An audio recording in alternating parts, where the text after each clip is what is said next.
In this video, we'll be changing the battery in a Volkswagen Tiguan key fob. There are two versions of this device. You can see I have the metal version, and there's one that's also all black.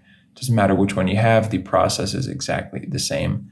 All you will need to get this done is a small sized screwdriver or just a thin metal instrument, and I will show you more on that in a second. You will also need one CR2032 battery. These are pretty cheap. You can get them online. If you're interested, I have put a link down there in the description that'll take you over to Amazon where you can find these for a great price. First step here is to look up on the top and find this switch. You just pull that back, and once it is open, you can remove the internal key. Now we will be putting our metal instrument into the keyhole to pry off this back section of plastic. So it's actually easier if you have something even a little bit thinner. I'll show you with both of them.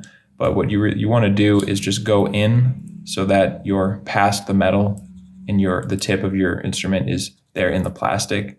So you go in, kind of find the right spot, and you just search around and try to pry the back off. Once you get the right spot, there you go, comes right off. If you have the version that is all black, this will be plastic, and it's much easier because this is flexible. But really, when you find the right spot, it's actually not that tricky once you get a feel for it. And you can do the same thing with a kind of more regular sized screwdriver. Just go in there.